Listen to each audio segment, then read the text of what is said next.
What is up, guys? Wrestling Premiere is here. What about Maven?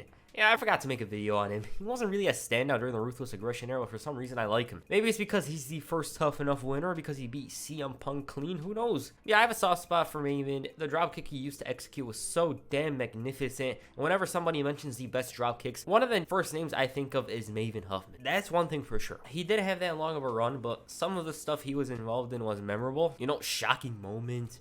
Cool moments, you know, the Triple H match, that was crazy. There was some stuff there with Maven, and I'm gonna dive into him right now. So yeah, before this video starts, I just want to say, if you guys want any more lower card talents, please comment down below. You want someone from WCW, you know, Alex Wright? You guys want D'Lo Brown? Somebody like that. I'm gonna do more mid-carders, you know, like Finley, William Regal. I'm gonna dive into their stories. With Finley, I'm gonna go with WCW first, then the WWE runs, so we can have more time to discuss his runs in those two companies. So yeah, if you guys have any ideas, you know, lower card talent, comment down below. Anyways, right now, let's get into it. Like everybody else, Maven was a fan of professional wrestling. He used to watch Raw and Nitro in college until one night, he stumbled upon JR promoting Tough Enough. Yep. JR was talking about Tough Enough. He's like, if you want to join, if you want to apply, you send in your tape here and blah, blah, blah.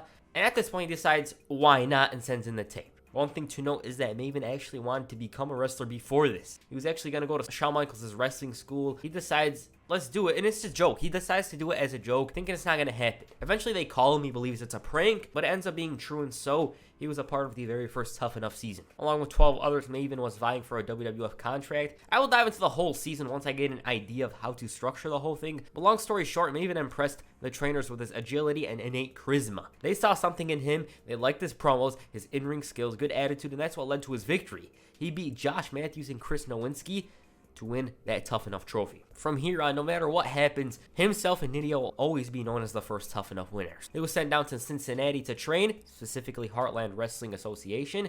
He was trained by El Snow and Taz, and literally the week after the show concluded, Maven made his debut. On the October 4th, 2001 episode of SmackDown, Maven faced his Tough Enough trainer, Taz. He didn't pull any punches with a rookie, and same thing coming from him.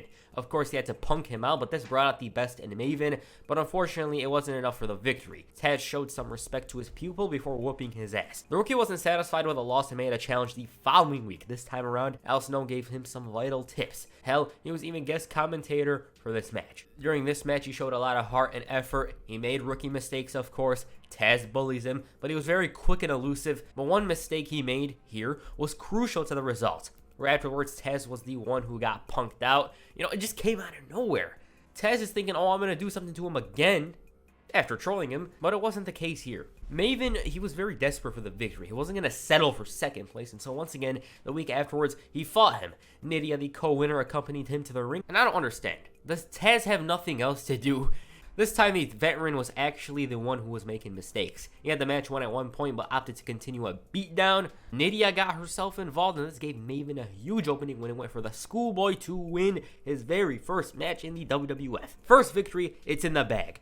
Taz didn't take this lightly, though, and on Raw that week, assaulted Maven at WWF New York. Beforehand, he admitted that he got lucky when beating Taz. It was just a little bit of lady luck, you know, and so he was going to go back to developmental. Taz runs in and throws him down. He chokes him, and that's all. He was brought back 2 months later to do the job for Booker T. A few weeks, though, the Tough Enough winner was involved with probably the most shocking Royal Rumble moment. So Maven enters the Rumble, right? The Undertaker's in the ring, whooping ass. He's killing the Hardys. He eliminated them, whatever. He's all alone in the middle of the ring, right? So he goes in. He's all worried. The Hardys still didn't have enough of Taker. They get their asses beaten, thrown out when Maven comes in with a drop kick to eliminate Big Evil. And he just had this look on his face like, what the hell is going on? JR was shouting. The crowd was screaming. It was amazing. It was such a legendary moment. Nobody's seen this coming. It was unbelievable. And Taker, well, you know what he's going to do to Maven? He's going to make him pay.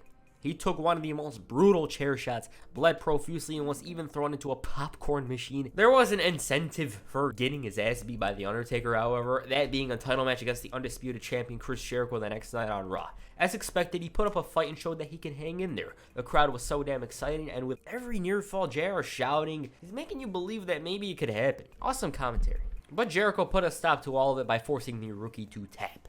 Things got worse for him because The Undertaker wanted to whoop his ass, and he tried fighting back, but it wasn't helping. Taker even did the ultimate SmackDown finisher, the chair finisher move, and this led to a hardcore title match between themselves for the February 7th, 2002 episode of SmackDown. Al Snow reminded him not to let what happened last time around get to him, to do whatever it takes to get the win, but he wasn't so confident about his pupil's chances, stating that he's got the car running to take him to the hospital. About the match, yes, Maven got his ass beat. There was no escaping it. Al Snow did try providing help, but it wasn't working, and it seemed like there was no hope in the world for him when The Rock ran out there, blasted Taker with the chair, and hit the rock bottom. Maven swoops in and wins the Hardcore Championship. Once again, awesome moment. Great stuff. His hardcore title reign wasn't that noteworthy and would actually end in the trainer's room when Goldust covered him. But 2 weeks later, though, the title was on his mentor's waist. Maven took advantage of the 24/7 rule and recaptured the gold. WrestleMania 18 saw some of the wildest moments from the hardcore title's history. Maven held the title in the beginning, ends up losing it to Spike Dudley, who loses it to the Hurricane.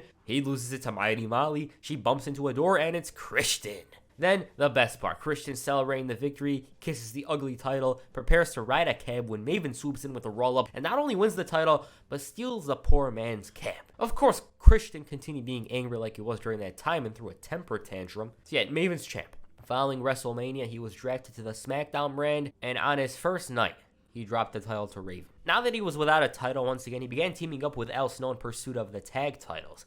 The team failed to win the titles at Backlash after Rico provided a very important distraction, and after this, Maven suffered a broken fibula. This was right when Tori Wilson came knocking on his door. He didn't realize it was broken until after his match with Christian. He had so much adrenaline that he didn't even realize it. Before he went away, however, Tori visited him in the hospital, and it led to this segment. They had some alone time. Tajiri's jealous and decides to become a doctor, so Maven enjoyed himself and then some, when Tajiri comes in and spits green mist, destroys the leg, leaving Maven out for several months. Anyways, when Maven made his return, it wasn't a part of the SmackDown brand. He was on Monday nights. On the November 25th, 2002 episode of Raw, Maven's first opponent was his fellow Season 1 Tough Enough star, Chris Nowinski. Mr. Harvard, right before the match, wanted to say that this is going to be the last time the fans say Maven's better than him. Why? Because he's going to kick his ass, and the only reason why Maven won Tough Enough in the first place was because of politics. He played the sympathy card. You know, if the judges never knew about his mother being sick, then he would have won. This is when Maven dove through the ropes and a brawl ensued. I swear, this feels like one of those My Career storylines. Nowinski ended up winning the brawl by whacking Maven with a book. The feud was so good that there was hardly a mention of it next week. They did have the match 3 weeks later, however. I guess the thing was relegated to Heat.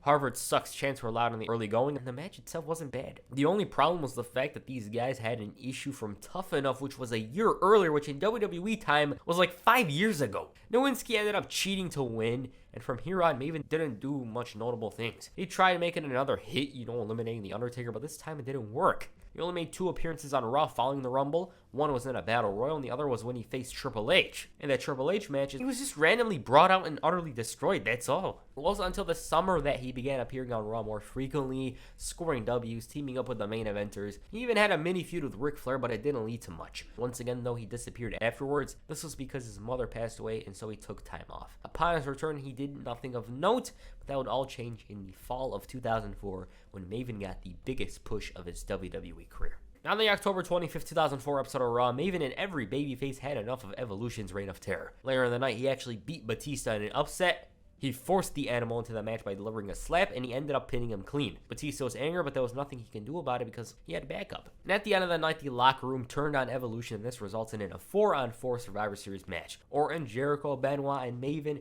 against Triple H, Batista, Edge, and Snitsky. The winners get to run Raw for a month.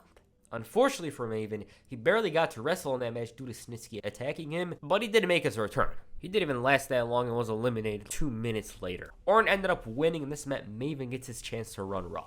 Looking back at those 4 episodes, they were honestly crazy. This one in particular had a great story to it. Seeing as Maven gets his chance to run Raw, he booked himself in a title match against Triple H for the main event. The game, being desperate, trying to cling on to that title, offered Maven a spot in Evolution. Triple H praised him, calling the star a talented individual. In his speech, it got to Maven. He's stating stuff like, "You might beat me, but it's a long shot," and he reminded him that his friends weren't there for him last time. They're going to turn on him if he wins the title. Maven really put this stuff into consideration. He really thought about it. Randy tried to steer him to the right path, and even when it was time, he was still unsure of his decision. But in the end, like a true babyface, he went for it, and when I say it was electric, I mean it. It was utter chaos. The good guys were really going for that Maven victory. JR was given a 6-star commentary performance, and I really want to dive in depth with this entire month.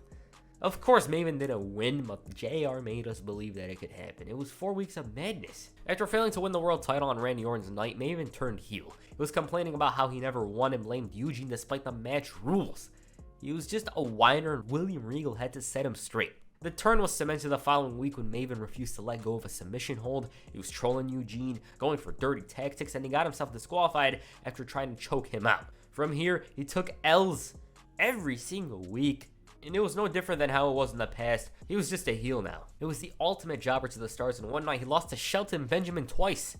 That's how far he fell. But it didn't really fall, he was there previously.